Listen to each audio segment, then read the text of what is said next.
Barakatillah, Bismillah, nous commençons cette cinquième séance du cours. Évidemment, cette séance sera en live. Je vous prie, chers étudiants, de désactiver vos caméras et de désactiver le son pour que l'enregistrement se fait dans de meilleures conditions. Alors là, la séance d'aujourd'hui, Inch'Allah, cette cinquième séance rentre toujours dans la discussion relative à la balance des paiements marocains. Et toujours un dérangement, s'il vous plaît. Toujours, Jawad, vous dérangez, vous désactivez votre caméra pour que vos camarades arrivent à suivre correctement.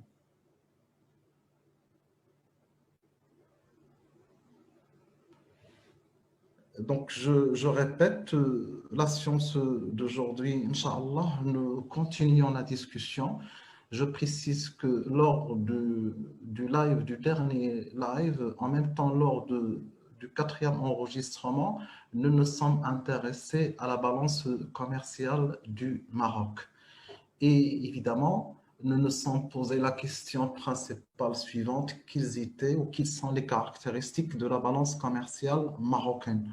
Autrement, quelles sont les limites enregistrées par les échanges extérieurs du Maroc et quelles sont les réalisations aussi enregistrées ou observées lors des dernières années. C'était la question principale à laquelle on a essayé d'apporter des réponses lors des deux derniers enregistrements. Aujourd'hui, on s'intéressera à la balance des paiements. Et avant de poser la même question, qui sont les caractéristiques de la balance des paiements marocaine, il sera important et indispensable de préciser quelle est la structure de la balance des paiements. La définition, bien sûr, nous l'avons donnée lors de la première séance ou encore lors de la deuxième séance et nous avons dit que la balance des paiements est un document qui recense l'intégralité des encaissements et c'est un document qui synthétise l'intégralité des relations entre les résidents et les non-résidents. Donc, je répète, c'est un document qui synthétise l'intégralité des relations entre les résidents et les non-résidents. Aujourd'hui, on va s'intéresser à la structure de cette balance des paiements. Alors là, la balance des paiements, il est composé de deux principales rubriques.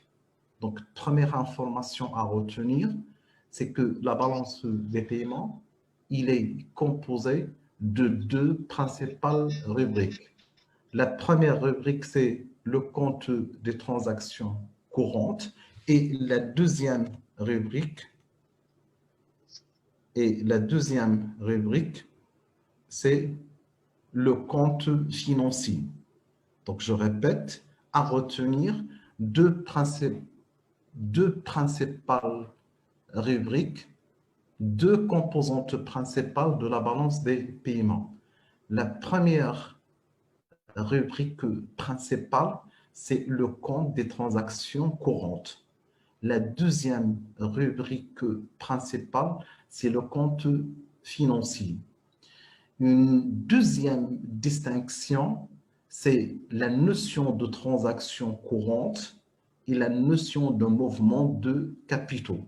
Lorsque je dis balance des transactions courantes, je m'intéresse au flux de marchandises et de services essentiellement. Mais lorsque je dis compte financier, je m'intéresse au mouvement de capitaux. Donc, une première distinction pour nous à ce niveau.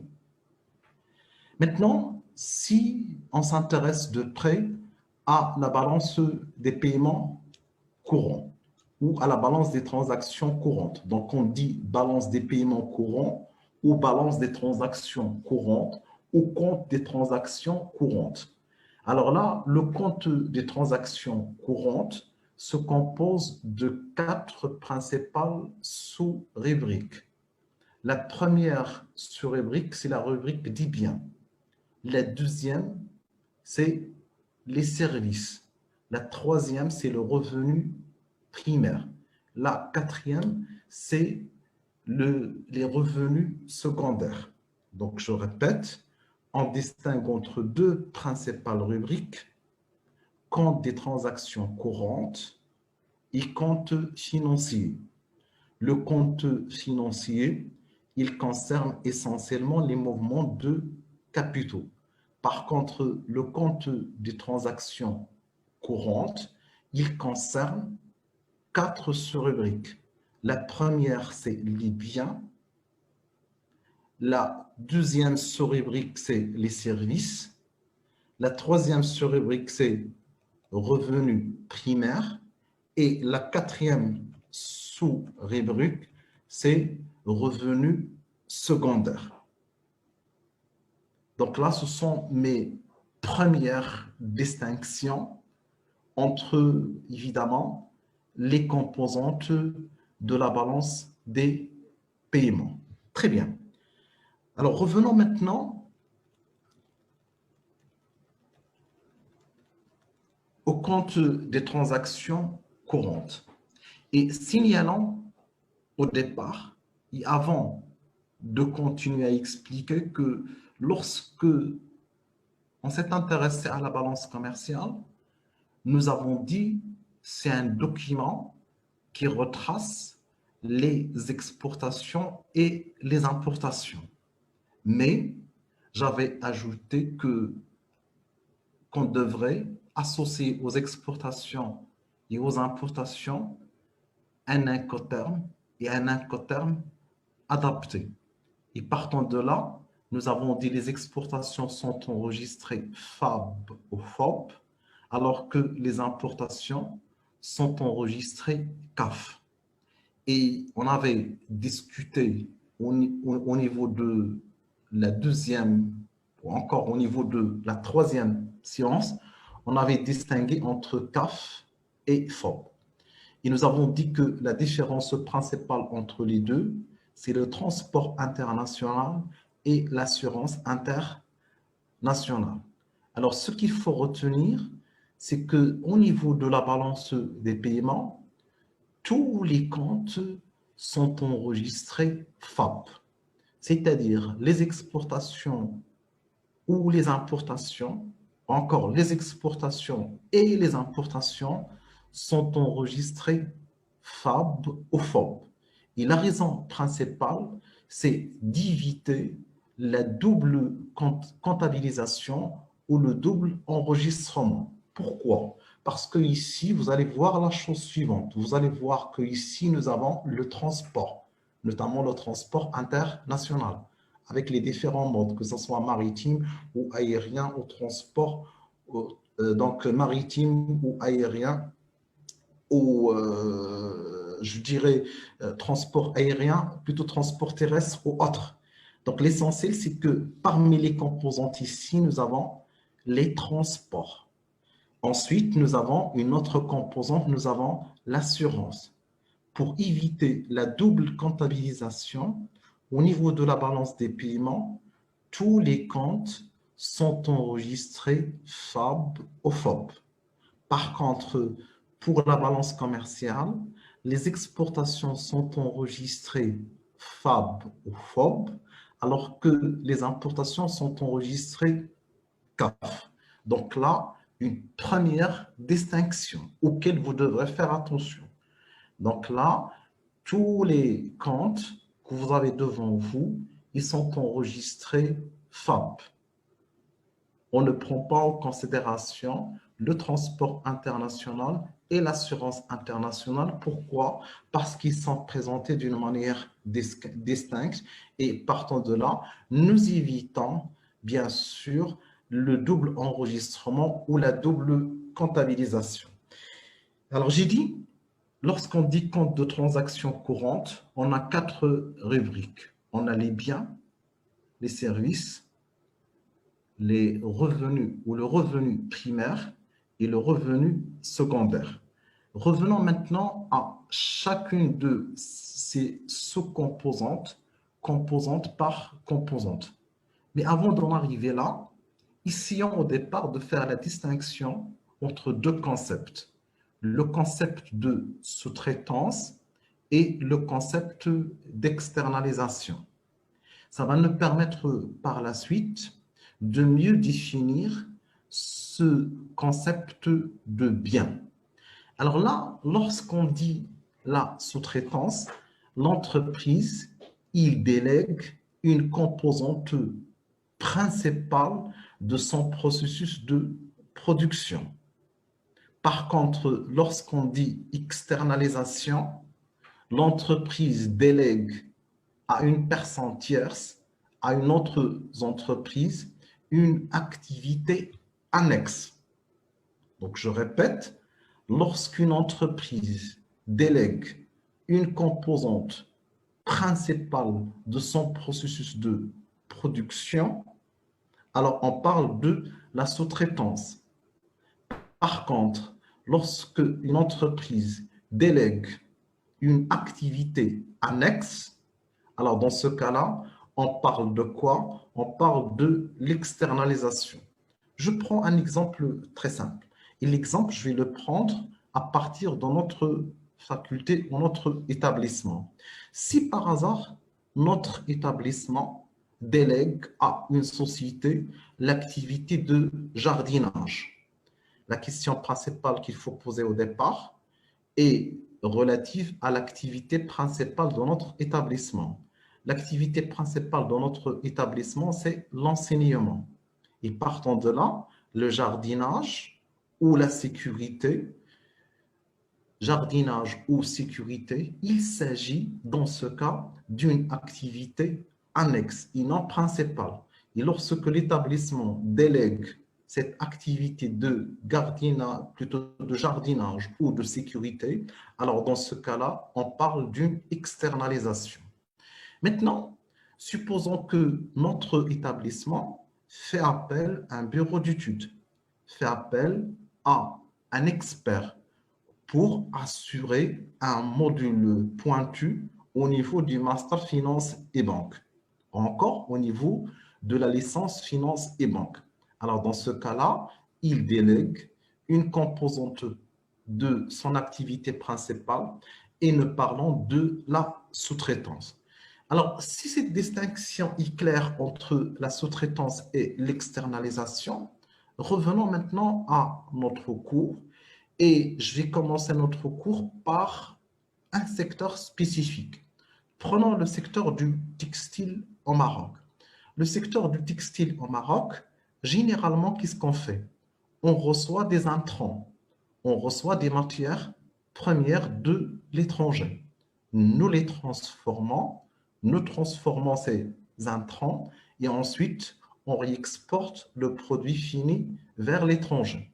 Autrement, il y a une société étrangère qui donne un ordre à une société marocaine pour produire un bien déterminé ou pour transformer des intrants et par la suite de réexporter le produit fini. La question que je pose est la question suivante. Dans ce cas-là, est-ce qu'il s'agit d'une activité de sous-traitance ou d'une activité d'externalisation? Alors, avant de répondre à cette question, je prends un exemple très simple. Une marque internationale de vêtements d'enfants, par exemple, le petit bateau, il produit ses biens, c'est-à-dire ses vêtements d'enfants, sont produits ici à Marrakech.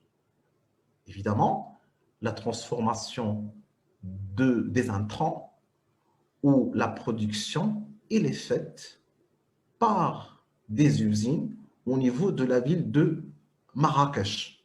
Et le produit fini, il doit être réexporté par la suite vers l'étranger. La question que je pose est la suivante. Est-ce qu'il s'agit dans ce cas-là d'une opération de sous-traitance ou d'une opération d'externalisation? Externalisation. Sous-traitance. Il s'agit d'une opération de sous-traitance. Pourquoi la sous-traitance? Parce que l'activité principale Le de, textile. l'activité principale de cette entreprise étrangère, c'est le textile. et il fait appel ou il délègue son activité principale à une entreprise marocaine. Et l'entreprise marocaine, dans ce cas-là, qu'est-ce qu'il fait? Il fait la transformation des intrants et des matières premières et par la suite, il réexporte le produit fini. Ça va me pousser à définir un autre concept. Le concept que je vais définir, c'est le concept, donc vous notez, de régime économique de douane ou régime suspensif de douane ou admission temporaire pour être très précis. Donc, je répète, trois concepts: régime économique de douane, régime suspensif de douane ou admission temporaire. Alors, comment on définit cette notion d'admission temporaire? Il s'agit de l'importation, donc vous notez, et ensuite je reviendrai pour mieux l'expliciter à travers l'exemple que j'étais en train de présenter. Il s'agit de l'importation, il s'agit de l'importation,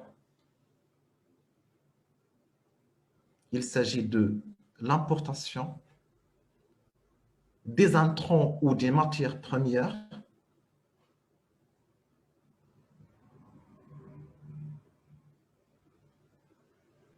destinées à être transformées, destinées à être transformées sur le territoire marocain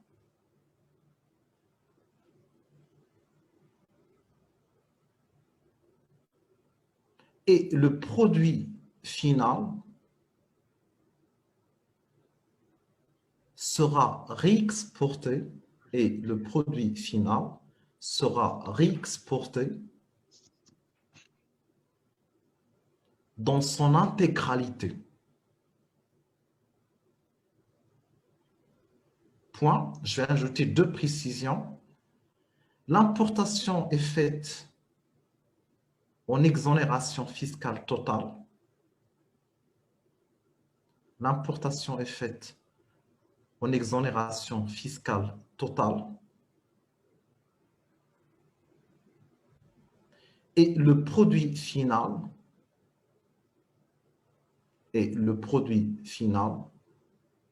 doit être réexporté dans son intégralité,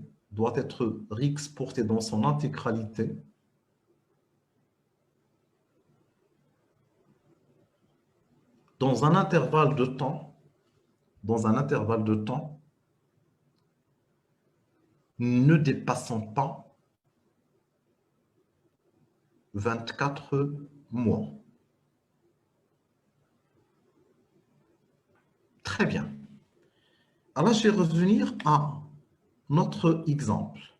Petit bateau et l'entreprise IKS qui se trouve à Marrakech. Petit bateau met à la disposition d'IKS l'intégralité des intrants et des matières premières. Bien sûr, IKS reçoit ces intrants et ces matières premières sans paiement de droits de douane, sans paiement de droits à l'importation, sans paiement de taxes sur la valeur ajoutée. IKS fait appel à ces équipements, IKS fait appel à une main-d'œuvre locale, il transforme le produit et l'intégralité du produit doit être par la suite réexportée dans un laps de temps généralement variant entre 6 mois et 2 ans.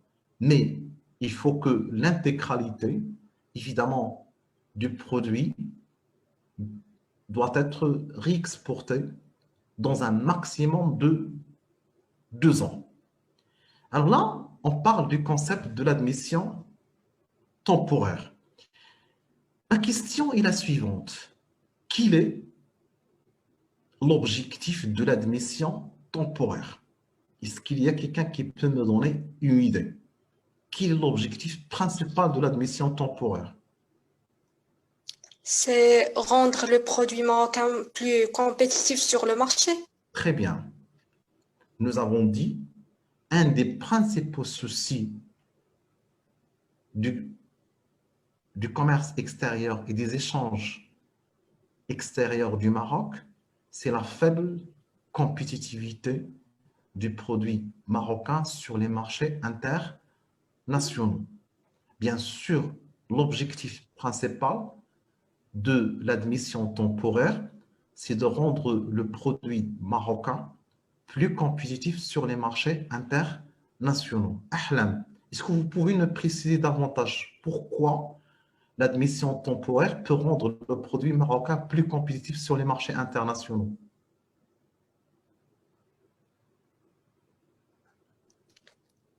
Oui.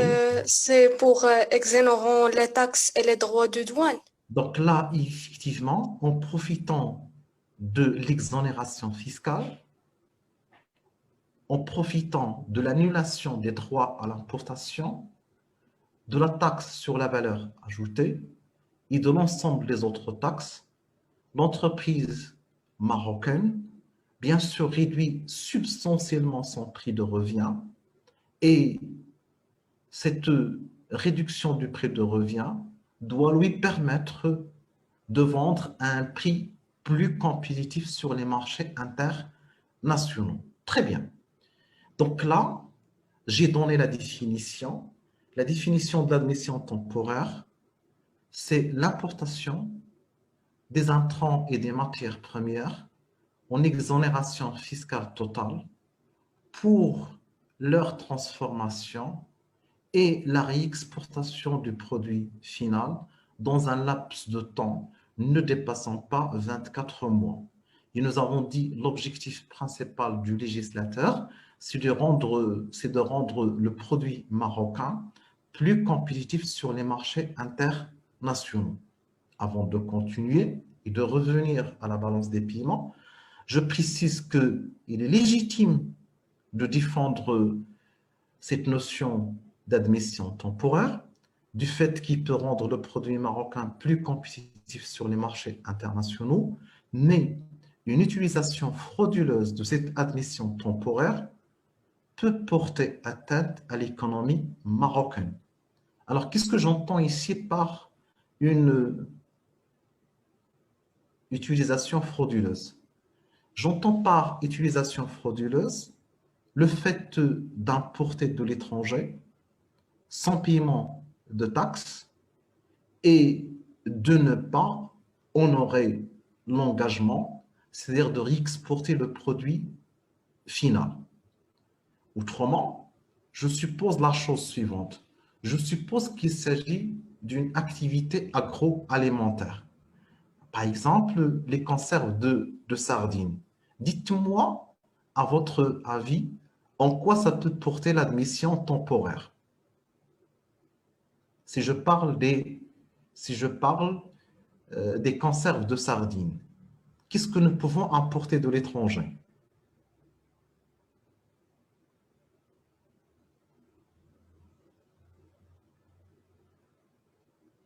Vous pouvez prendre la parole, tous les étudiants peuvent prendre la parole lorsqu'il s'agit d'une entreprise spécialisée dans des conserves de sardines. Qu'est-ce qui peut importer de l'étranger? Les sardines, on en dispose. Monsieur les boîtes, Les boîtes. Frigo. Alors, les boîtes. Alors, d'une manière plus précise, comment on appelle ces boîtes en comptabilité? L'emballage. Les Les emballages. emballages. Très bien. Les emballages, L'emballage en packaging. Il peut emporter l'emballage. Il peut importer, pardon, des emballages. Alors, ces emballages, en principe, on a trois scénarios possibles. Le premier scénario possible, c'est d'acheter les emballages sur le marché national. Et bien sûr, ces emballages, ils sont taxés. Deuxième possibilité, c'est d'importer d'une manière normale, sans passer par l'admission temporaire, c'est d'importer de l'étranger. Et dans ce cas-là, une autre fois, ces emballages seront taxés. Taxés par les droits d'importation, taxés par la taxe sur la valeur ajoutée, etc. Troisième scénario possible, c'est de profiter de l'admission temporaire, mais avec une condition. Quelle est la condition? C'est qu'il faut que l'intégralité du produit fini doit être réexportée vers l'étranger. Maintenant, si je vous dis, parmi ces trois scénarios, qui est le meilleur scénario pour l'entreprise? Est-ce que c'est l'admission temporaire ou c'est le produit local ou c'est le produit importé sans admission temporaire? Quel est le scénario qui permettra à l'entreprise d'être plus compétitive? Est-ce l'admission temporaire ou l'importation en dehors de l'admission temporaire ou l'utilisation du produit local? L'admission temporaire. D'une manière très simple, c'est l'admission temporaire. Pourquoi? L'admission temporaire. Parce que l'entreprise elle est exonérée de tout type de taxes. Donc, c'est l'admission temporaire. Maintenant, si l'entreprise importe 1 million de boîtes, mais il ne déclare que l'importation, par exemple, de 600 000 boîtes. Alors, dans ce cas-là, l'entreprise, il doit s'engager à réexporter 600 000 boîtes par la suite après transformation, mais les 400 000 boîtes peuvent être utilisées d'une manière frauduleuse sur le marché national, comme il peut les exporter vers l'étranger. Mais le problème, c'est que ces 400 millions de boîtes, en principe, ils devraient subir les taxes. L'entreprise a fait une fausse déclaration, il a importé 1 million de boîtes, mais il n'a déclaré que 600 000 boîtes. Ça signifie quoi? Ça signifie que ces 400 000 boîtes, il peut les utiliser sur le marché national. Alors, quels sont les effets négatifs sur l'économie marocaine? Alors là, nous avons deux effets négatifs. Premier effet négatif, c'est que nous avons une concurrence déloyale du secteur productif national. Pourquoi? Parce que le secteur productif national doit subir un certain nombre de taxes et d'impôts. Par contre, cette entreprise, en faisant appel à l'admission temporaire d'une manière frauduleuse, il a profité de ces produits étrangers sans paiement de taxes. Et ça nous donne une concurrence qui est déloyale. Et cette concurrence déloyale peut porter atteinte au tissu productif national. Et partant de là, nous aurons un effet négatif sur la valeur ajoutée, un effet négatif sur la croissance économique, un effet négatif sur l'emploi et un effet négatif sur le développement socio-économique d'une manière générale. Donc là, premier effet négatif. Deuxième effet négatif, c'est que l'État, effectivement, dans ce cas-là, que doit perdre l'État dans ce cas-là, à votre avis? Les taxes et les droits des douanes. Il perd l'ensemble des taxes, notamment les droits de douane et la taxe sur la valeur ajoutée. Donc, une perte substantielle en termes de recettes fiscales. Donc, je récapitule et je dirai la chose suivante. Brièvement, en trois principales phrases. L'admission temporaire est une importation des intrants ou des matières premières destinées à être transformées sur le territoire national et à réexporter après transformation. Cette importation est faite en exonération fiscale totale et l'exportation du produit fini doit être obligatoirement faite dans un laps de temps ne dépassant pas 24 mois. Troisième phrase, la légitimité de l'admission temporaire s'explique par l'objectif de rendre le produit marocain plus compétitif sur les marchés internationaux. Quatrième phrase, l'utilisation frauduleuse par les entreprises de l'admission temporaire peut entraîner des effets négatifs. Le premier effet négatif, c'est sur le tissu productif local à travers une concurrence déloyale, pouvant affecter négativement le niveau de la croissance économique, le niveau de l'emploi et le niveau du développement. Deuxième effet négatif, c'est des pertes substantielles enregistrées par le fisc ou par le trésor suite à l'évasion ou la fraude fiscale. Très bien. Tout cela est dit, passons maintenant à notre cours. Et tout le développement que je viens d'effectuer peut m'aider dans la structuration des idées par la suite et de mieux expliciter les composantes de la balance des paiements. Mais avant de continuer, je poserai deux petites questions directes. Quelles sont les principales composantes de la balance des paiements? N'importe qui parmi vous peut me donner la réponse. Quelles sont les deux principales composantes de la balance des paiements? On a Les deux biens rubriques et de les services. balance, le compte de transactions courantes et le compte financier. Donc, nous avons le compte de transactions courantes et le compte financier. Le compte financier, il est réservé essentiellement à quoi? Par le mouvement de capitaux. Il est en mouvement des capitaux. Très bien. Dites-moi, quels sont les sous-composants du compte des transactions? On a quatre composants dans la rubrique de biens et les rubriques de services, le revenu primaire et le revenu secondaire. Très bien. Très bien. Ça signifie que vous arrivez à suivre correctement. Maintenant, on va s'intéresser au départ à la différence entre la notion de bien et la notion de service. Et je vais commencer ici par les services, et plus exactement services de fabrication fournis sur des intrants physiques détenus par des tiers. Je m'explique. L'entreprise étrangère, le cas du textile, nous avons dit c'est quelle entreprise? Quel est le nom de l'entreprise étrangère? Pour l'exemple du textile que nous avons donné. Les petits bateaux. Petit bateau. Il est spécialisé dans la production de quoi? Des vêtements des enfants. Ayman, c'est correct. Des vêtements des petits-enfants. Très bien. Petit bateau, il fait appel à une entreprise marocaine. Quelle est cette entreprise marocaine? Sans vouloir faire de publicité, mais l'essentiel pour moi, c'est la compréhension de mes étudiants. Quelle est cette entreprise marocaine?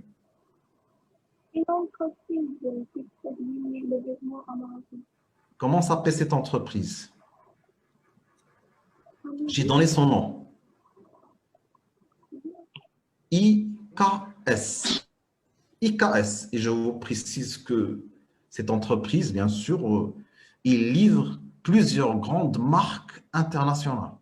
C'est-à-dire là, plusieurs marques internationales voient leurs biens, bien sûr, produits sur le territoire marocain, notamment à travers cette entreprise IKS. Donc là, si je prends la matière première ou les intrants, qui est le propriétaire de ces matières premières ou ces intrants? Est-ce que c'est Petit Bateau ou c'est IKS? IKS. IKS. Alors là, le principe, quel est le principe? L'entreprise mère, ou pas l'entreprise mère, mais la multinationale, ou encore le donneur d'ordre, qui est ici Petit Bateau, il met à la disposition des KS les matières premières ou les intrants. IKS, quelle est sa mission principale? C'est faire la transformation, utiliser ses équipements et la main-d'œuvre pour faire la transformation, mais l'intégralité des produits finis doit être réexportée par la suite. Donc, je répète, qui est le propriétaire des matières premières et des intrants? Est-ce que c'est IKS ou c'est Petit Bateau? Le petit bateau. C'est Petit Bateau. Très bien. C'est le petit bateau. Deuxième question. Qui est propriétaire du produit final? IKS. C'est IKS ou c'est Petit Bateau? C'est IKS. IKS. Les petits bateaux. C'est Petit Bateau. Donc, quelle est la mission principale d'IKS? C'est juste La La transformation. transformation des matières premières. Transformation des matières premières. Très bien. Donc là, je répète, les intrants et les matières premières sont à la propriété du Petit Bateau. la mission principale des KS, c'est de faire la transformation. Et l'intégralité du produit fini doit être réexportée vers l'étranger, bien sûr, vers petit bateau. Donc, quel est le propriétaire du produit final? C'est une autre fois, c'est petit bateau. Donc là, qui garde la propriété et des intrants et du produit final, c'est petit bateau. Alors là, quelle est la différence principale ou quelle est la condition principale pour qu'on puisse parler des exportations et des importations des biens? C'est qu'il faut obligatoirement qu'il y ait un transfert de propriété. S'il n'y a pas de transfert de propriété, il ne s'agit pas d'une exportation de biens, mais il s'agit de quoi? D'une exportation de services, selon le 6e manuel de la balance des paiements que nous avons déjà précisé, notamment au niveau de la 2e science. Donc, je répète, il ne peut s'agir d'une transaction de biens que s'il y a effectivement un transfert de propriété. Donc ici, au niveau des services, nous avons services de fabrication fournis sur des intrants physiques détenus par des tiers. C'est le cas du secteur du textile que nous avons développé ensemble. C'est-à-dire, si une entreprise de textile en Maroc reçoit de l'étranger les intrants ou encore les matières premières dans le cadre de l'admission temporaire, il réexporte le produit fini. Il ne s'agit pas d'une exportation de biens, mais il s'agit d'une exportation de services. Il y a encore ce qui m'intéresse le plus ici, c'est lorsqu'on parle des biens, Allah automatiquement transfère de propriété. Nous prenons un exemple. Nous avons dit le jus d'orange Marrakech. Si vous avez suivi la 2e capsule, il est produit où? Dans quelle ville? Marrakech.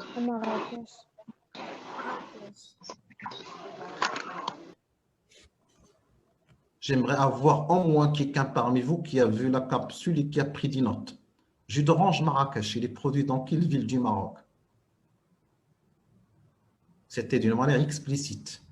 J'ai pris cette notion de jus d'orange de Marrakech. Bien sûr, c'est un jus d'orange. Marrakech. Berkane. Il est connu mondialement. Vous pouvez le trouver dans plusieurs supermarchés à l'étranger, notamment en Europe, mais dans plusieurs supermarchés dans le monde entier. Donc là, c'est un jus d'orange produit à Kenitra. Et si nous consommons ce jus d'orange, est-ce qu'il s'agit d'une transaction internationale qui doit être enregistrée au niveau de la balance des paiements, oui ou non? Oui, monsieur. Oui, monsieur. Non, monsieur, c'est pas international. C'est pas international. Nous avons dit pour qu'une opération soit internationale, qu'est-ce qu'il faut obligatoirement? Un résident et un non-résident. Un transfert de propriété. Un résident et un non-résident. Très bien. Donc, il ne s'agit pas d'une transaction internationale. Il ne doit pas être enregistré au niveau de la résident. Et partant de là, il doit être enregistré au niveau de la balance des paiements. Très bien. Maintenant, si ce produit est exporté vers l'Espagne, nous avons dit, si vous avez vu la dernière capsule ou le dernier enregistrement, l'Espagne, aujourd'hui, c'est le premier partenaire commercial du Maroc. Donc là, si nous exportons ce produit vers l'Espagne, est-ce qu'il y a, oui ou non, un transfert de propriété? Non, monsieur. Lorsque l'entreprise, alors là, je prends l'entreprise marocaine qui achète des intrants sur le territoire national, il fait appel à ses équipements, il fait appel à la main-d'œuvre et il produit le jus d'orange Marrakech. Qui est propriétaire du produit fini au départ? Est-ce que c'est l'entreprise marocaine ou c'est l'importateur espagnol? C'est l'entreprise marocaine. C'est l'entreprise. Ensuite, ce produit fini doit être vendu à une entreprise espagnole ou doit être exporté vers l'Espagne. Qui sera le nouveau propriétaire du produit final? Est-ce que c'est l'entreprise marocaine ou c'est l'entreprise espagnole? L'entreprise espagnole. C'est l'entreprise espagnole. Est-ce qu'il y a un transfert de propriété? Est-ce qu'il y a un transfert de propriété? Qui était le propriétaire au départ? C'est L'entreprise. l'entreprise marocaine. Qui est devenu le propriétaire du bien? C'est l'entreprise espagnole. Et dans ce cas-là, est-ce qu'il y a un transfert de propriété, oui ou non? Non, monsieur. Non. Non, monsieur, non. Non, vous dites au départ. Oui, monsieur. Et un transfert de propriété, en départ, c'est l'entreprise De propriété. Oui, Cortara, allez-y, on vous écoute. Monsieur, c'est un transfert de propriété parce qu'en premier, Il y a c'est l'entreprise marocaine et enfin, c'est l'entreprise espagnole. Alors, on transfère. au départ, le propriétaire, c'était l'entreprise marocaine. Ensuite, le propriétaire, c'est évidemment l'entreprise espagnole. Et partant de là, il y a un transfert de propriété. Donc là, vous allez constater une nette différence entre IKS. Je vous écoute, oui. Rajan? Rajan, vous m'écoutez? Oui, monsieur. Est-ce qu'il y a des coupures de son nom?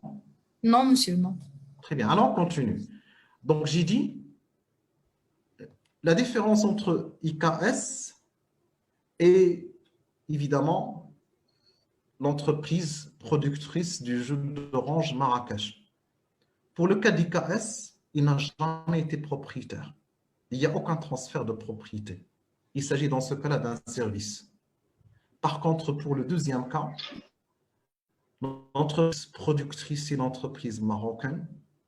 L'entreprise qui est propriétaire du produit transformé, c'est l'entreprise marocaine. Ensuite, il vend pour une autre entreprise étrangère. Et partant de là, nous avons un transfert de propriété. Et on est dans quelle catégorie dans ce cas-là? On est dans la catégorie des biens. Donc là, lorsqu'on parle des biens, on devrait automatiquement penser à la balance commerciale. La balance commerciale retrace les exportations et les importations des biens. Les exportations sont enregistrées CAF, les exportations sont enregistrées FAB et les importations sont enregistrées CAF. Par contre, ici, la première balance, vous la notez, on va l'appeler la balance des échanges des biens. La balance des échanges des biens. Il retrace l'exportation et les importations des biens. Il retrace les exportations et les importations des biens avec une obligation de transfert de propriété. Du transfert de propriété. Point. Les exportations et les importations sont enregistrées FAB. Les exportations et les importations sont enregistrées FAB. Ça va vous permettre de faire la différence entre la balance commerciale et la balance des échanges des biens. Alors, je vais commencer par un autre, ou bien je vais essayer d'expliciter davantage à travers un certain nombre d'exemples. Les céréales, nous les importons de l'étranger. Est-ce qu'il y a oui ou non transfert de propriété? Nous importons les céréales et nous les consommons sur le territoire national. Est-ce qu'il y a oui ou non transfert de propriété? Est-ce qu'il s'agit de biens ou des services? Vous pouvez prendre la parole et répondre sans problème. Monsieur, un transfert des biens. Il concerne des biens. Nous importons. Il y a un transfert de propriété. Nous importons bien sûr ces biens. Nous les consommons sur le territoire national d'une manière définitive. Il s'agit d'une importation de biens. Très bien. Les produits énergétiques, le pétrole, la même chose. On importe de l'étranger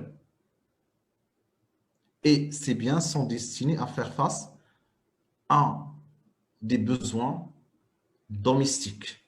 Il s'agit d'un transfert de propriété. Il s'agit bien sûr d'une transaction de biens. Prenons par exemple l'automobile. L'automobile, on construit au Maroc et on exporte vers l'étranger.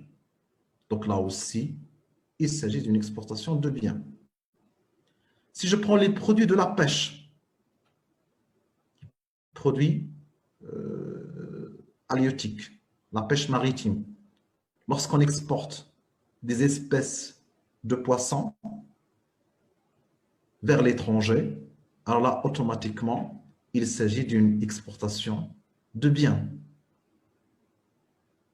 Si je prends les produits de l'artisanat, nous les produisons localement, on en est propriétaire, on les transfère vers l'étranger.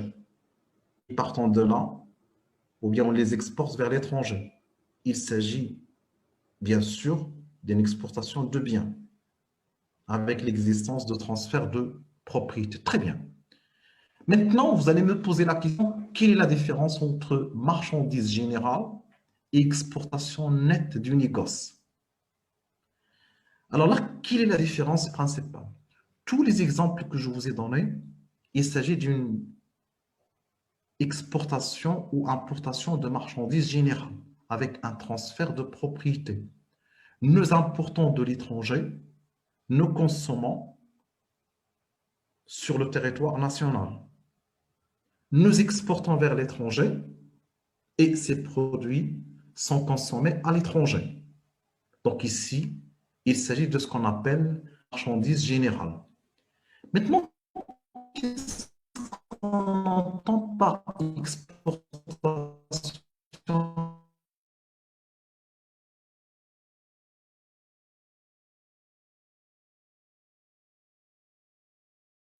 de la Turquie? Il importe pour une valeur de 500 000 dirhams. Au départ, qui était le propriétaire? Est-ce que c'est l'entreprise turque ou c'est l'entreprise marocaine?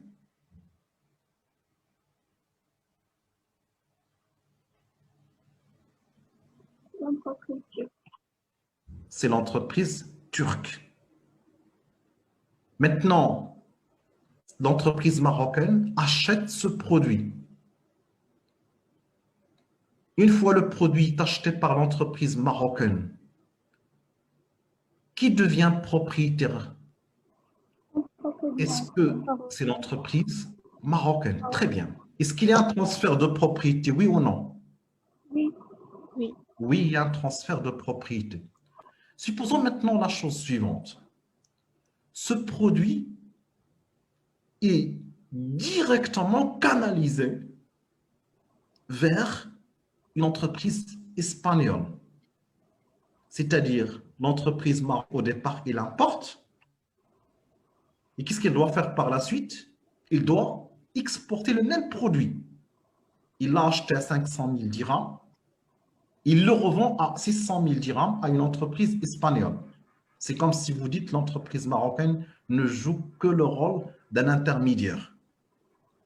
Au départ, quel était le propriétaire? C'est l'entreprise turque. suite à l'importation par l'entreprise marocaine, qui est le propriétaire? C'est l'entreprise marocaine. Donc, il y a un transfert de propriété.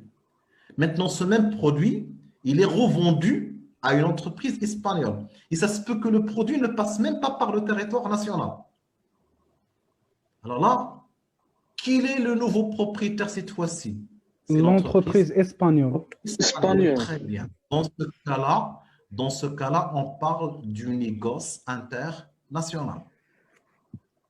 Donc, qu'est-ce qu'on entend par la notion du négoce international?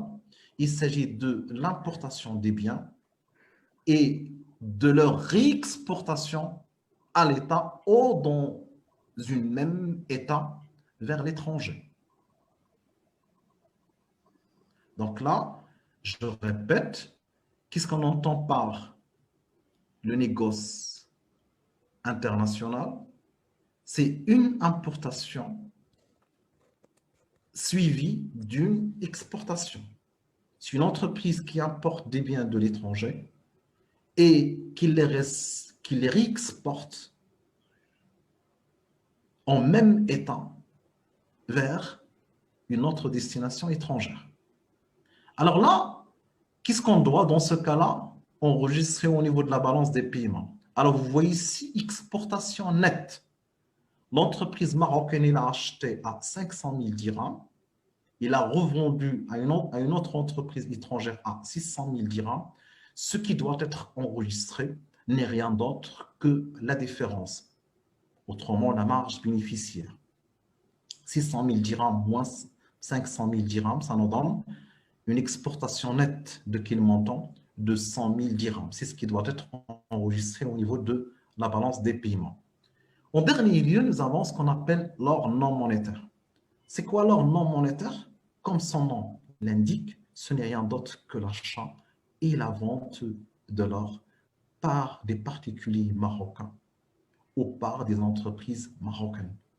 Donc, il s'agit de l'achat de l'or sous diverses formes, sous lingots ou après transformation, par des entreprises marocaines ou par évidemment, des particuliers marocains.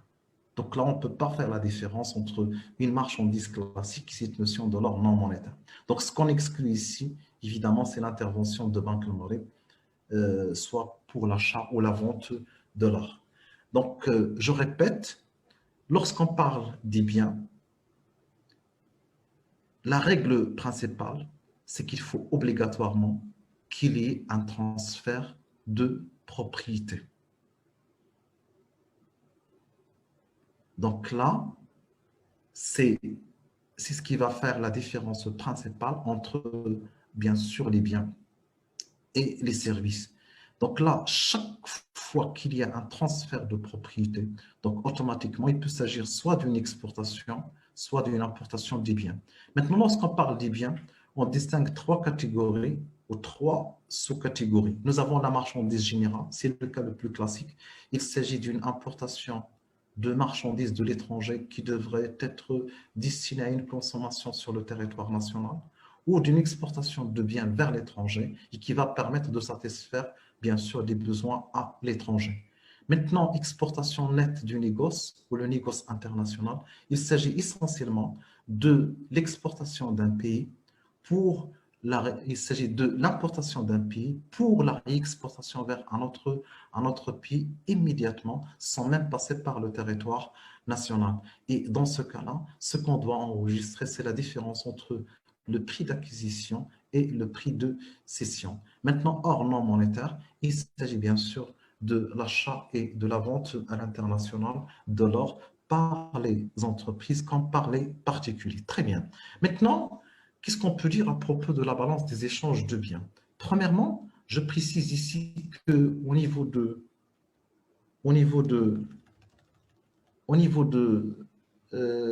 la balance des paiements, plus exactement au niveau du compte des transactions courantes, nous avons ici crédit et débit.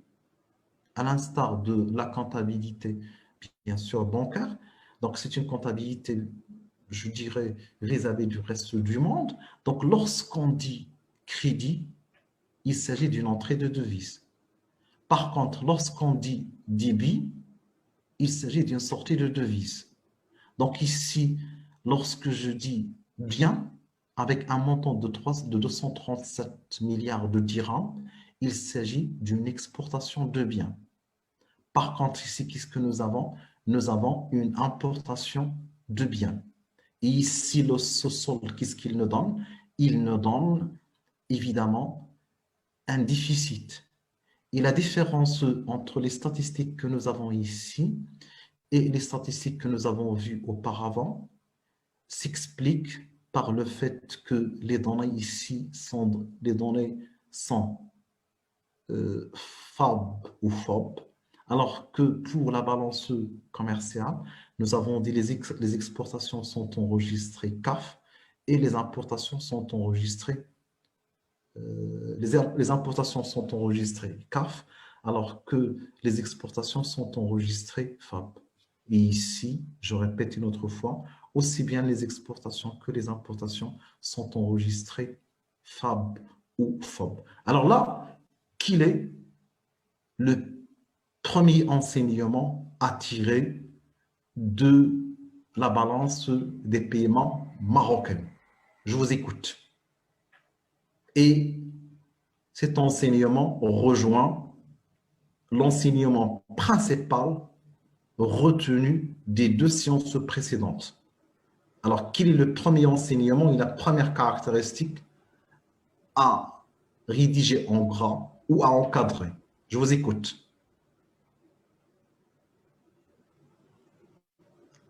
Quel est le premier enseignement? Monsieur, la balance des paiements est déficitaire. Qu'est-ce qu'on peut dire à propos de la balance? Et déficitaire. Là, s'il vous plaît,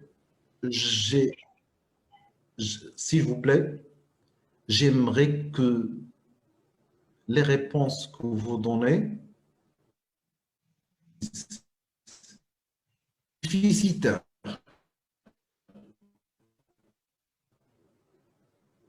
En quelle balance?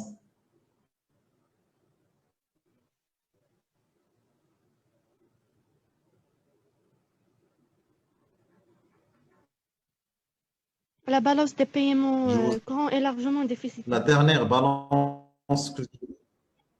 Non, je parle de... Quelle est la dernière définition que vous avez notée? Et parle de quelle balance? On a parlé de la balance des échanges des biens. La balance des échanges des biens. Donc là, vous devrez être... La balance commerciale, ce n'est pas la balance des échanges des biens, ce n'est pas la balance des paiements. Alors, je vais commencer par la balance des paiements. La balance des paiements, nous avons dit, c'est un document qui retrace l'intégralité des relations entre les résidents et les non-résidents. L'intégralité des relations entre les résidents et les non-résidents. Ensuite, la balance commerciale, nous avons dit qu'est-ce qu'elle retrace? Les exportations et les importations des biens. Les exportations sont enregistrées CAF, pardon, toujours la même erreur. Les exportations sont enregistrées FAB ou FOB et les importations sont enregistrées CAF. Maintenant, la balance des échanges des biens, il retrace les exportations et les importations des biens avec deux précisions. Premièrement, l'obligation de transfert de propriété. L'obligation de transfert. L'obligation de transfert de propriété, quelle est la deuxième précision? Quelle est la deuxième précision? Les exportations et les importations sont enregistrées FAB. Très bien. Salma et Ayman, vos réponses sont correctes. Les exportations et FAB. Alors, donnez-moi maintenant la première caractéristique de la balance des paiements marocaine.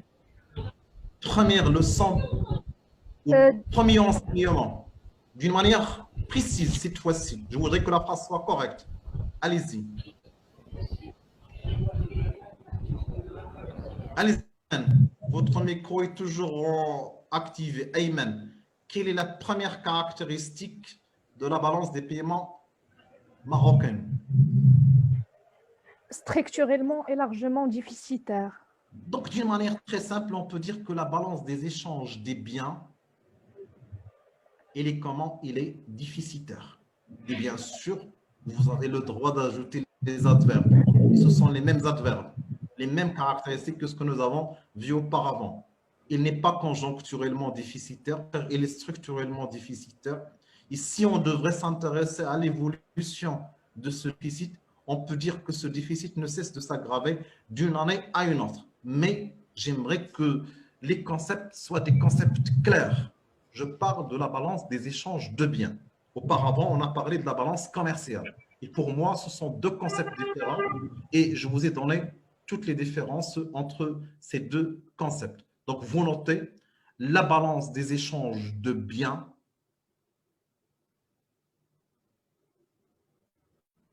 La balance des échanges de biens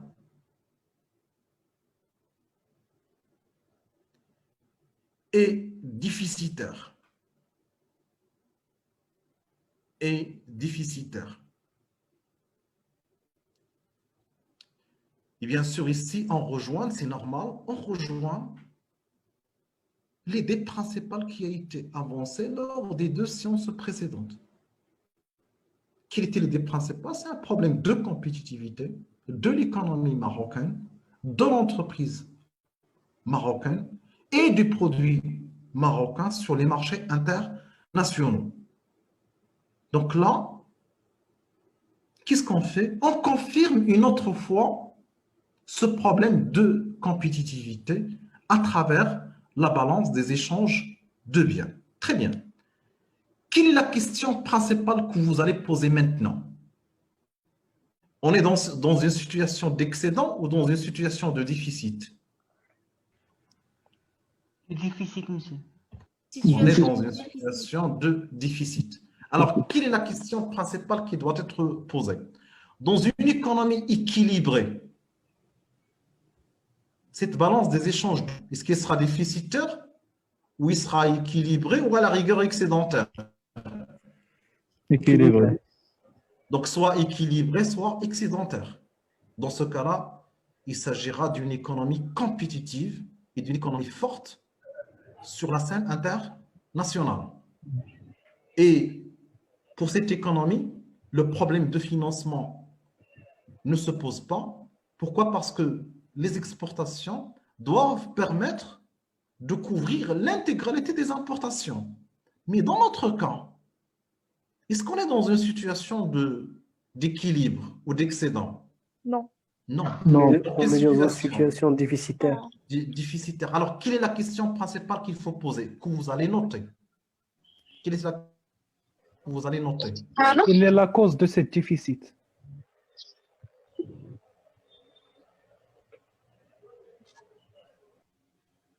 Là, je répète, nous avons ici pour les biens, nous avons une exportation de biens de 237 milliards de dirhams, alors que les importations s'élèvent à 429 milliards de dirhams. Et nous avons dit dans une économie équilibrée,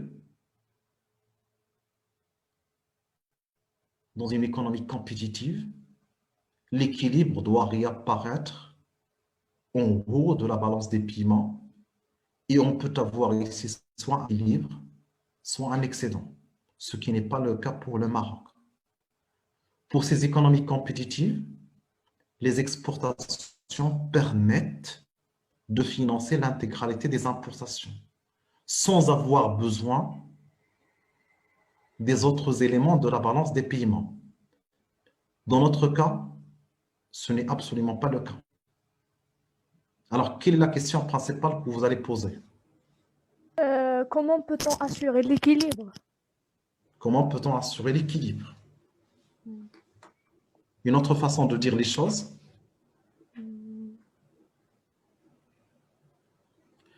Le déficit, qu'est-ce qu'il exige?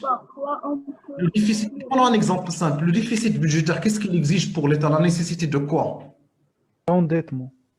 L'endettement. C'est-à-dire il faut financer le déficit budgétaire. Ça se peut que ce soit l'endettement extérieur, comme ça se peut que ce soit l'endettement intérieur, comme ça se peut que ce soit la planche à billets.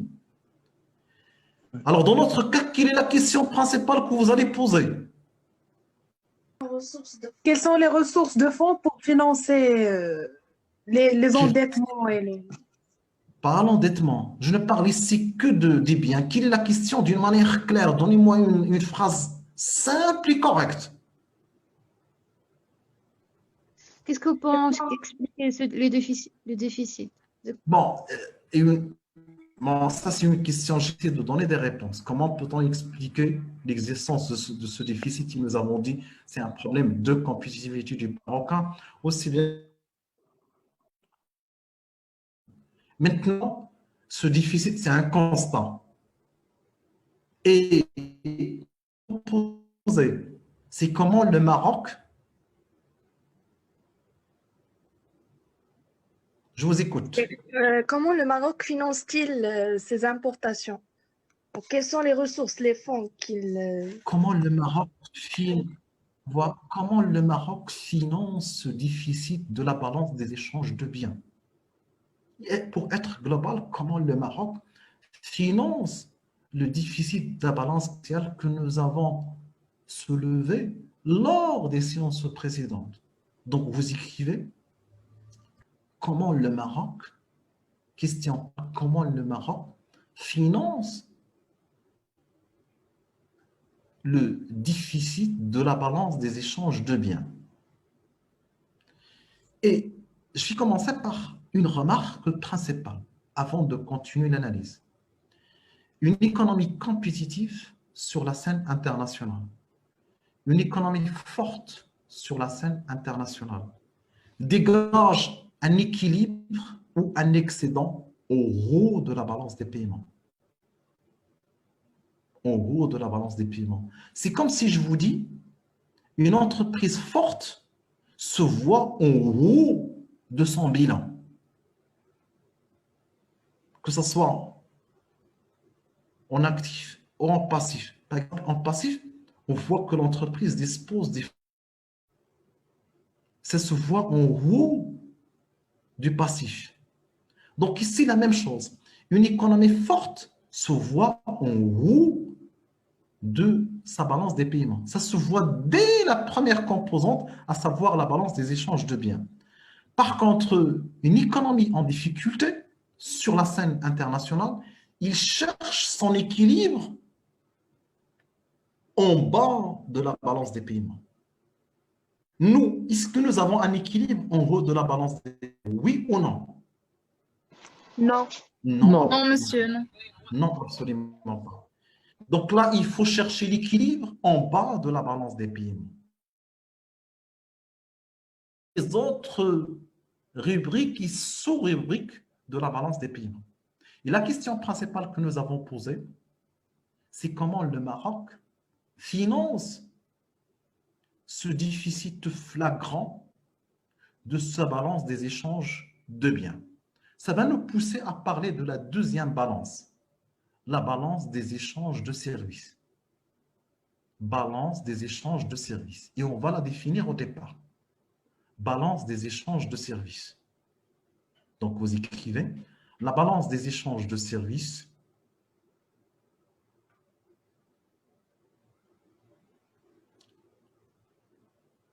concerne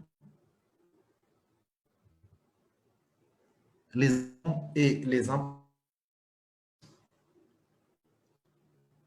exportations et les importations de services. Vous mettez des exemples de services.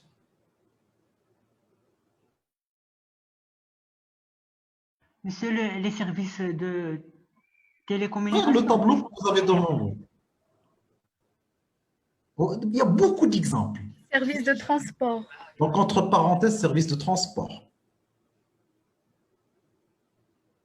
Tourisme. Virgule. Ce que vous avez dit, dites-moi directement ce que vous avez juste devant vos yeux, à travers... Construction. Voyage. Alors là, vous avez les services d'entretien et de réparation. Donc, une entreprise marocaine qui fait appel à une entreprise étrangère pour la réparation, pour l'entretien du matériel qu'il a importé auparavant. Ou une entreprise étrangère qui fait appel à une entreprise marocaine pour, bien sûr, l'entretien et la réparation de ses équipements. Donc là, ensuite, vous mettez, on en a parlé tout le temps, un autre service important. Quel est l'autre service important? On en a parlé tout le temps. L'assurance. L'assurance. Assurance. Assurance. Assurance. Monsieur, on peut prendre l'exemple de la transformation de la matière première. Oui, exactement. Alors, vous la mettez directement. Transformation dans le cadre. Alors là,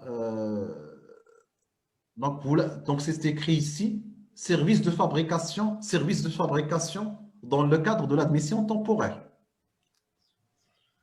C'est important. Service de fabrication dans le cadre de l'admission temporaire. C'est l'exemple que nous avons donné au début de la science.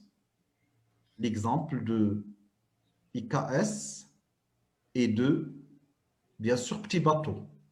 Les services rendus par IKS à Petit Bateau, c'est le service de transformation. Et ces services de transformation sont facturés à Petit Bateau. Et qu'est-ce que ça nous donne? Ça nous donne bien sûr une exportation de services. Mais l'exemple le plus important ici, c'est quel exemple? Vous le voyez ici. Le voyage. Voyage. Très bien, voyage. Il s'agit essentiellement de quoi? Secteur Les services touristique. touristiques. Secteur touristique. Le tourisme. Secteur touristique, très bien. Revenons à la première séance. Nous avons dit le Maroc dispose d'un certain nombre d'atouts touristiques. Et ces atouts touristiques, on a la possibilité d'en faire profiter le reste du monde. Et qu'est-ce que ça nous donne? Ça nous donne une exportation de services. Évidemment, toutes les recettes réalisées par le secteur touristique peuvent être considérées comme des recettes touristiques, certes, mais il s'agit de quoi? D'une exportation de services. La même chose lorsque nous avons des Marocains qui passent leur séjour à l'étranger. Donc là, dans ce cas-là, il s'agit d'une importation de services. Donc, vous avez noté des exemples. La balance des échanges de services, je répète, il concerne l'exportation et les importations de services. Nous avons cité plusieurs exemples. Cas du service de transport, service d'assurance, service d'entretien et de réparation, mais aussi toutes les opérations touristiques ou tous les services touristiques. Alors là, vous allez constater la chose suivante. Nous avons défini plusieurs concepts. On a défini la balance des paiements, on a défini la balance commerciale, on a défini la balance des échanges de biens et on a défini la balance des échanges de services. Donc, il s'agit de plusieurs balances, les unes emboîtées dans les autres. Et ces concepts sont importants pour moi. Vous n'avez pas le droit de faire la confusion entre balance commerciale et la balance des échanges de biens, ou entre la balance des paiements et la balance commerciale. Vous êtes censé aujourd'hui faire la différence entre l'ensemble de ces concepts. Maintenant, la balance des échanges de services en Maroc, est-ce qu'il est excédentaire ou il est déficitaire? Excédentaire. Il est excédentaire. Pour une première fois, nous avons quelque chose de positif.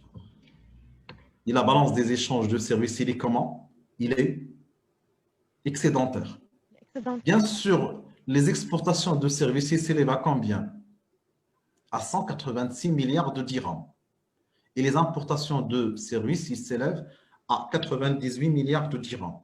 Ce qui nous donne un excédent de l'ordre de combien? De 88 milliards de dirhams. Maintenant, quelle est l'origine de cet excédent? Vous avez toutes les statistiques devant vous. Quelle est l'origine principale de cet excédent? Oui, je vous En explique. premier lieu, on a le secteur touristique. Le secteur touristique, très bien.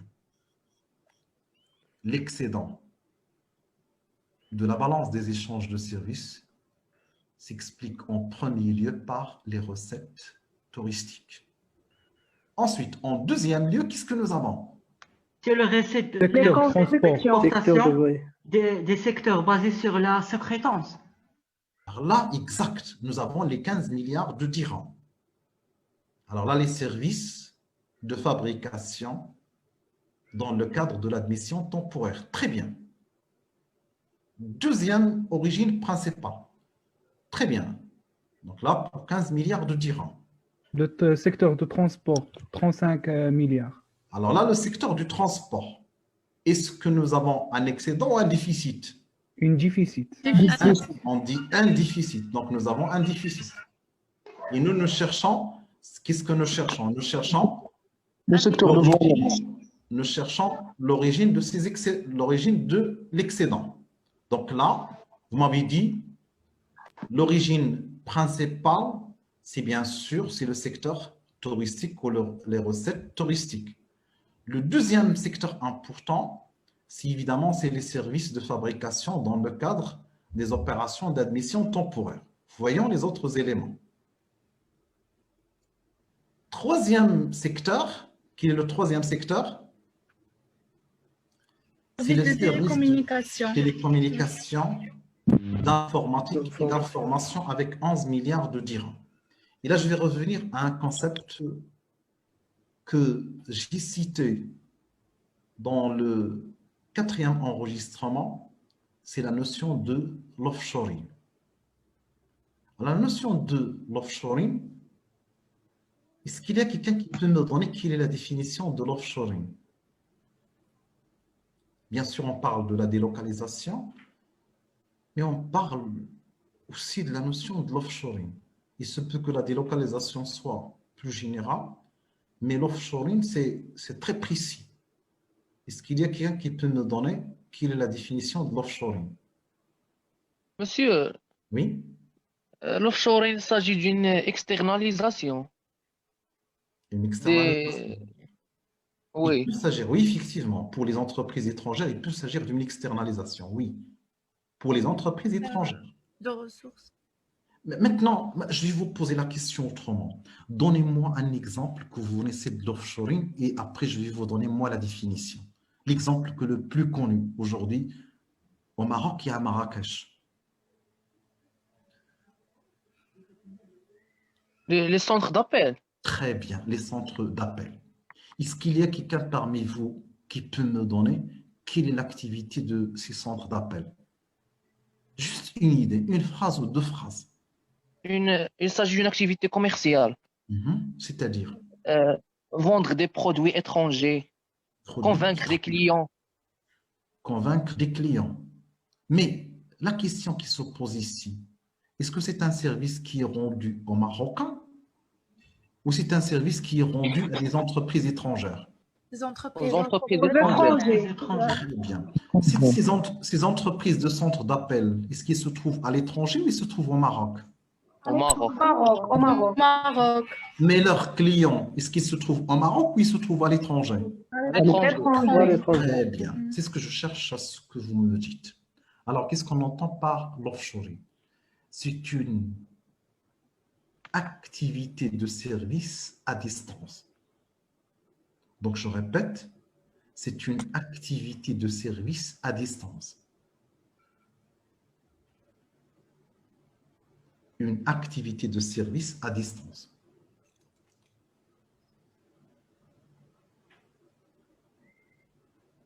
Monsieur, s'il vous plaît, un autre exemple autre que les centres d'appel. Je vais vous donner plusieurs exemples jusqu'à ce que vous arriviez à mieux comprendre. Je vais commencer par l'exemple suivant.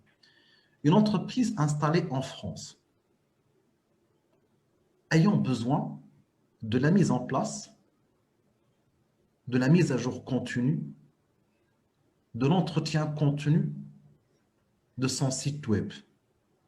Donc là, j'ai trois besoins.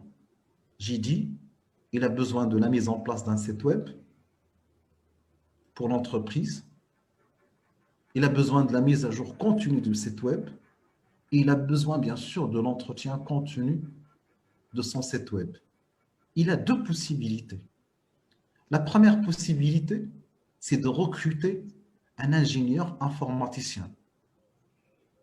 Mais le recrutement de l'ingénieur informaticien doit coûter lourdement à l'entreprise. Donc, il doit subir des charges personnelles d'une manière continue, ce qui va coûter très cher à l'entreprise. Quel est le deuxième scénario? Le deuxième scénario, c'est de faire appel à une entreprise spécialisée en informatique, ce qu'on appelle généralement aujourd'hui les startups. Et cette entreprise marocaine doit concevoir le site web, doit mettre en place le site web, doit s'occuper de la mise à jour du site web et doit s'occuper de l'entretien du site web. Donc, pour nous, il s'agit d'une activité de service à distance. C'est un service qui est rendu à distance par une entreprise marocaine à une entreprise étrangère. Je prends un troisième exemple. Une entreprise installée toujours en France qui a besoin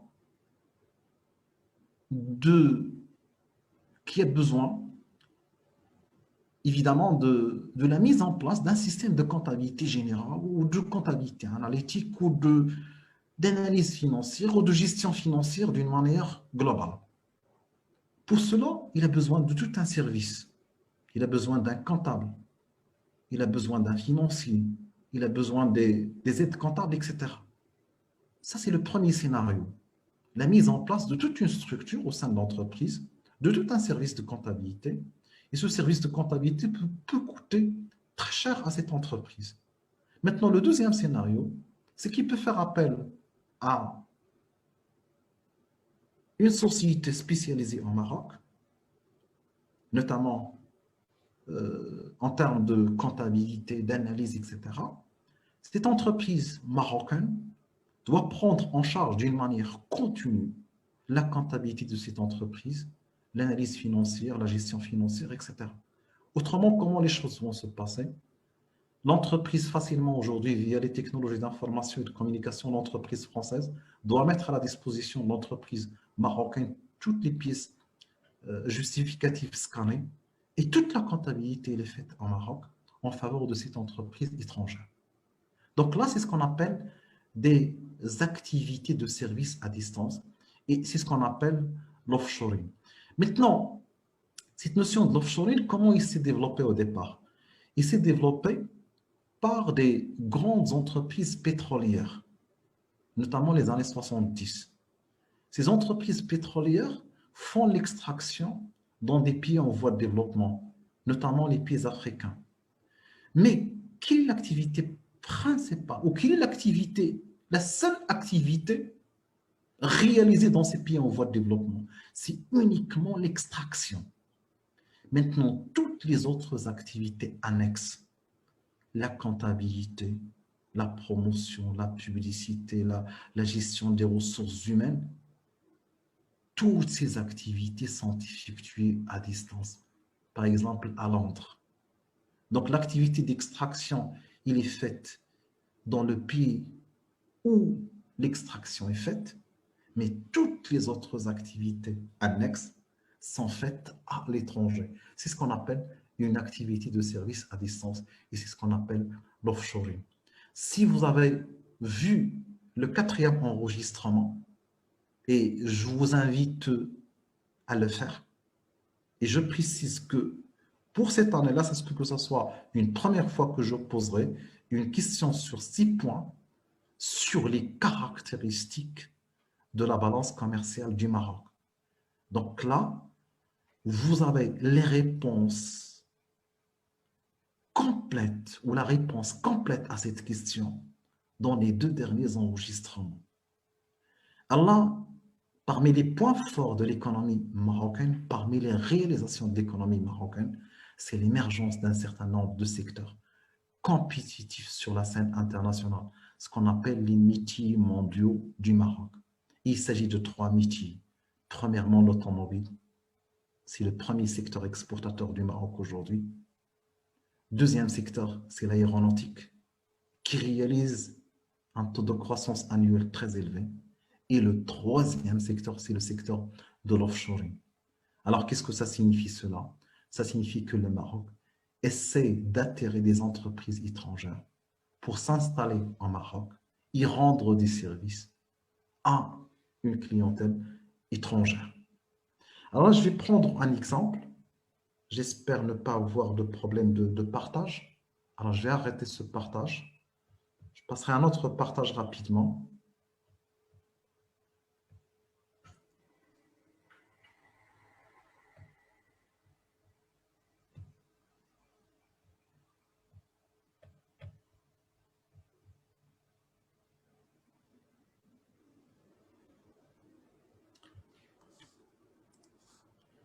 Alors là, prenons un exemple.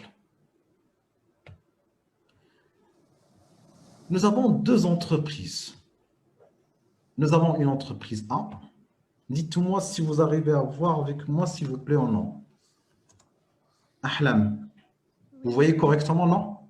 Oui, monsieur. Alors, nous avons deux entreprises. Une entreprise A et une entreprise B. Les deux entreprises sont installées à Paris. On est bien d'accord. Nos deux entreprises sont installées à Paris.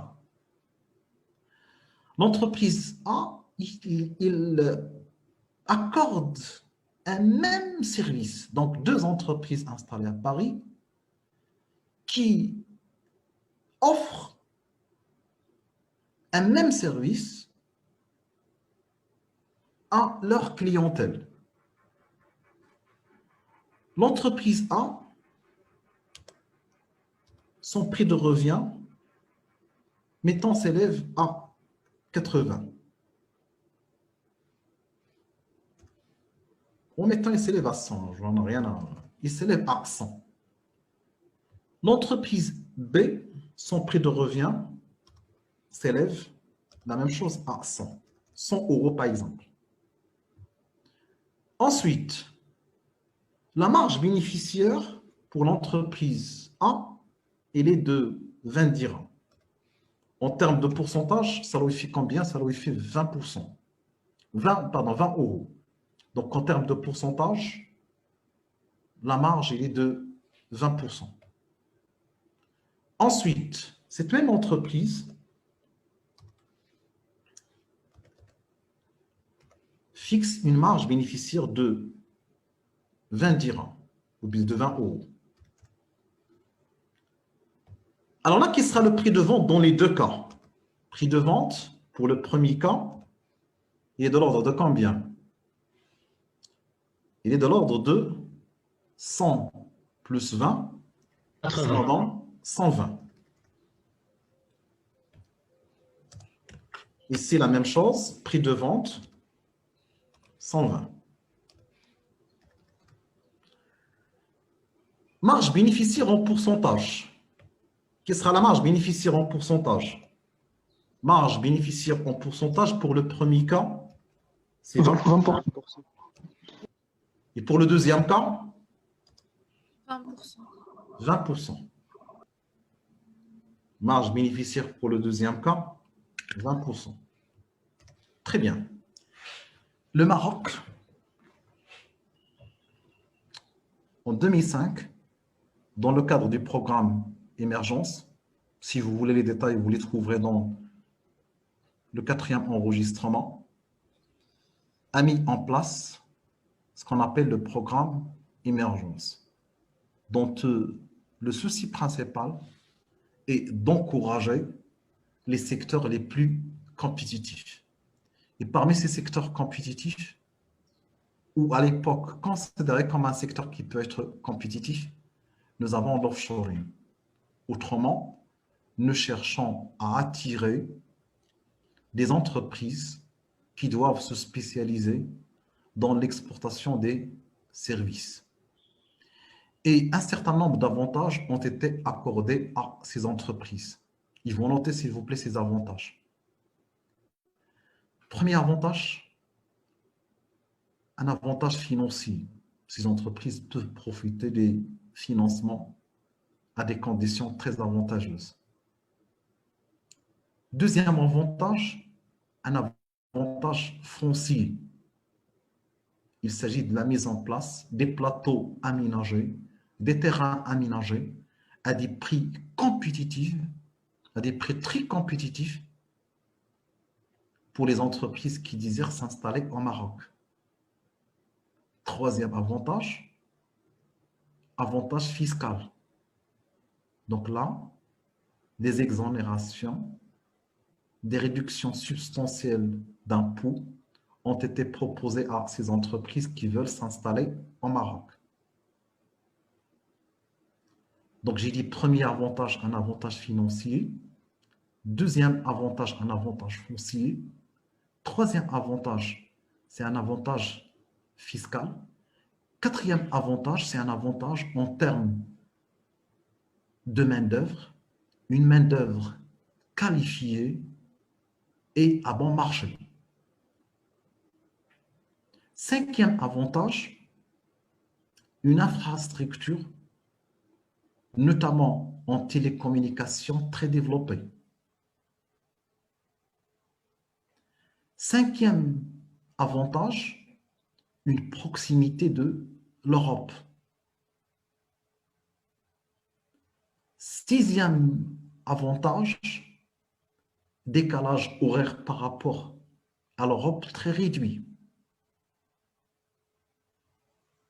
Et dernier avantage, pour ne citer que ces avantages, possibilité d'utilisation de plusieurs langues. Encore, nous disposons de compétences humaines utilisant plusieurs langues. Bien sûr, je ne parle plus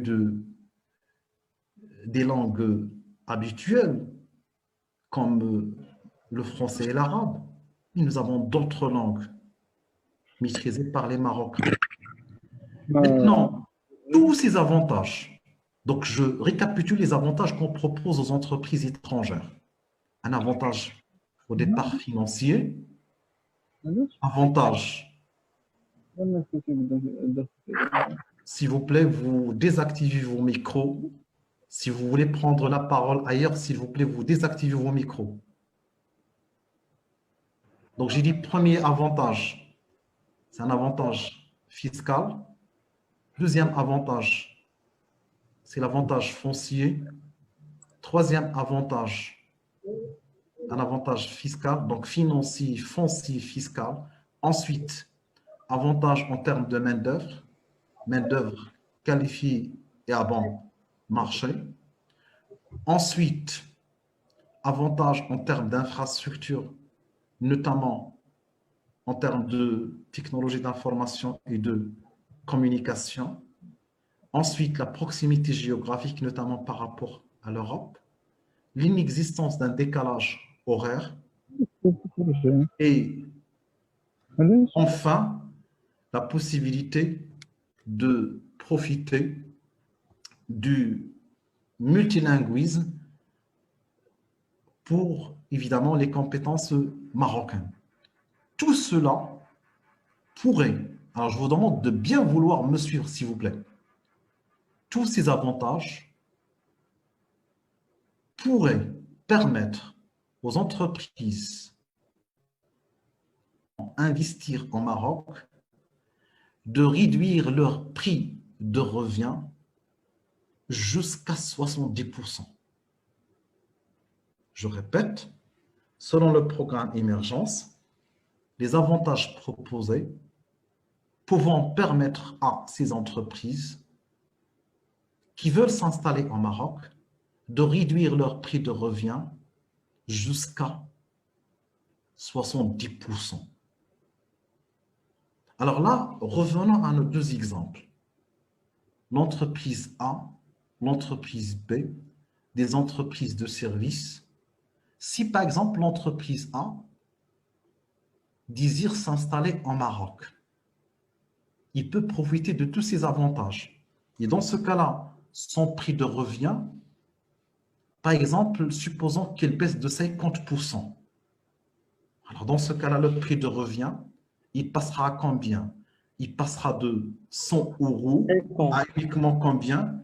À uniquement 50 €.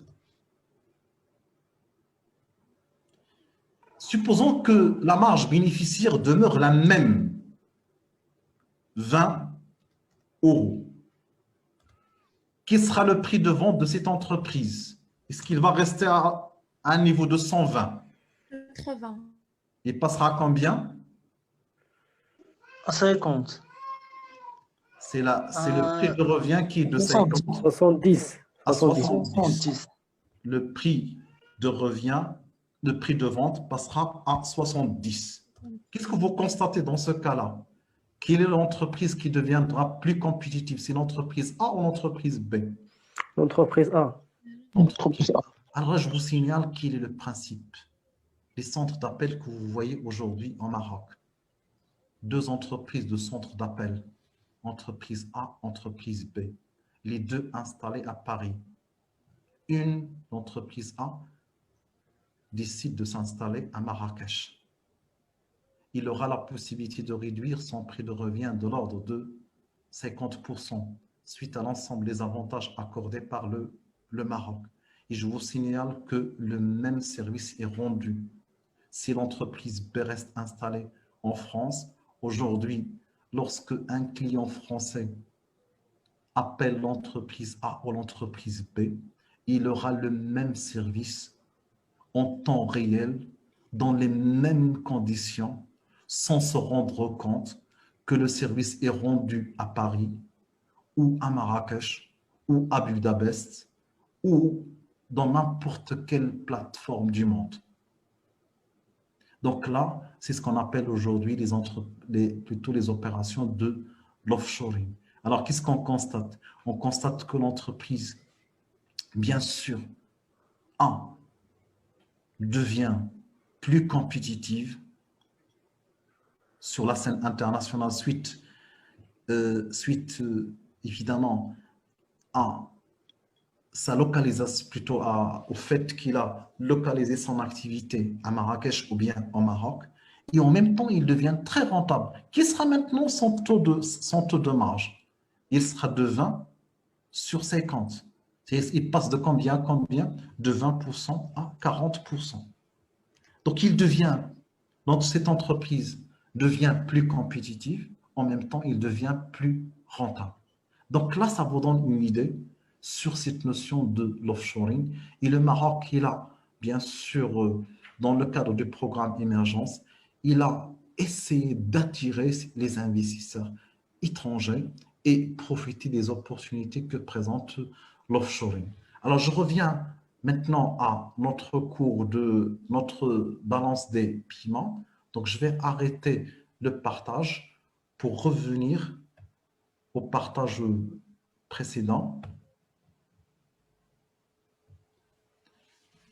Et je récapitule en disant la chose suivante.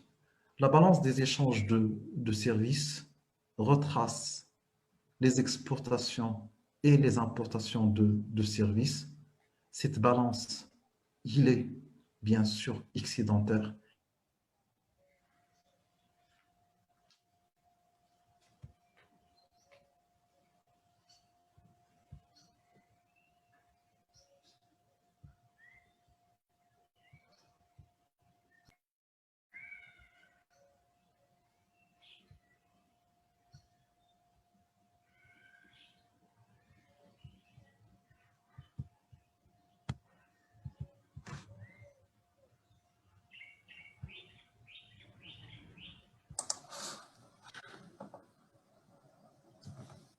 Monsieur, vous avez un problème de connexion.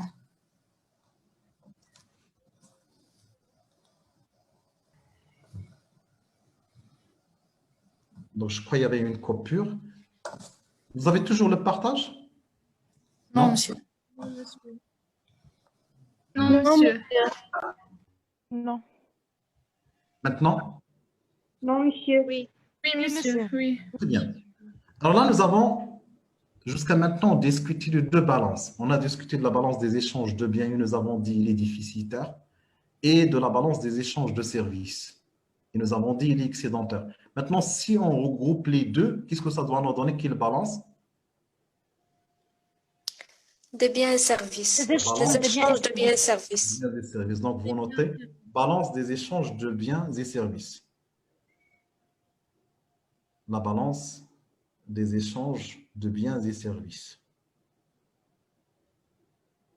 Donnez-moi la définition rapidement. C'est très simple. Retrace l'évolution des exportations et des importations des biens et services. Très bien. Il retrace l'évolution des exportations des biens et services.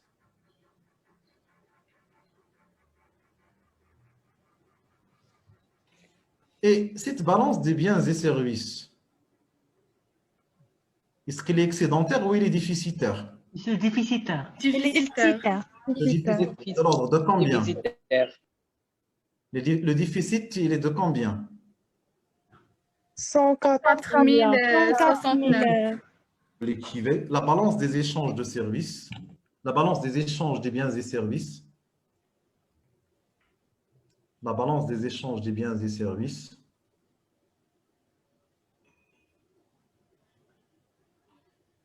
est déficitaire. Est-ce qu'il y a quelqu'un qui peut me dire quelle est sa signification, quelle est son interprétation simple? Qu'est-ce que nous avons dit? Monsieur, car l'excédent de la balance des échanges Allez-y, oui. des échanges des services ne permet pas de couvrir l'intégralité du déficit de balance des biens. Il ne permet pas de couvrir l'intégralité du déficit de quoi? De balance des biens. La balance des échanges des biens. Très bien. On peut dire qu'il y a une corrélation négative entre les biens et les services. Alors là, je ne vais pas entrer dans cette notion de corrélation négative ni positive. Peut-être, Inch'Allah, par la suite, si vous faites Master Finance et Banque. Mais la corrélation, c'est un peu très difficile de parler de cette notion de corrélation, au moins à ce niveau-là. Mais ce qui est important pour moi, c'est la chose suivante. C'est que la balance des échanges de biens, il est déficitaire. La balance des échanges de services, il est excédentaire. La balance des échanges des biens et services, il est déficitaire. Alors, quel est le principal enseignement? L'excédent de la balance des échanges de services ne permet pas de couvrir ou d'éponger l'intégralité du déficit de la balance des échanges de biens. Ici, nous avons un déficit de 192 milliards de dirhams. Par contre, ici, nous avons un excédent de 88 milliards de dirhams. C'est vrai que c'est positif, mais cet excédent ne permet pas d'absorber l'intégralité du déficit de 192 milliards de dirhams. Autrement, les recettes touristiques du Maroc, à elles seules, ne permettent pas de couvrir l'intégralité du déficit de la balance commerciale. Donc, vous écrivez l'excédent de la balance des échanges de services, l'excédent de la balance des échanges de services ne permet pas, l'excédent de la balance des échanges de services ne permet pas d'absorber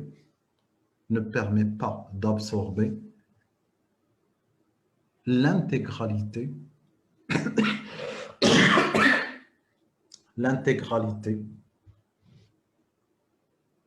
du déficit, ne permet pas d'absorber l'intégralité du déficit de la balance des échanges des biens. Très bien. Monsieur, On a une minute, oui? est-ce que cette balance n'a jamais enregistré un excédent ou un équilibre? Alors là, je vais revenir par la suite sur la balance qui a pu enregistrer un équilibre ou un excédent. Mais, Shakir, ce que je vous assure, c'est la chose suivante. La balance des échanges des biens n'a jamais été équilibrée ou excédentaire.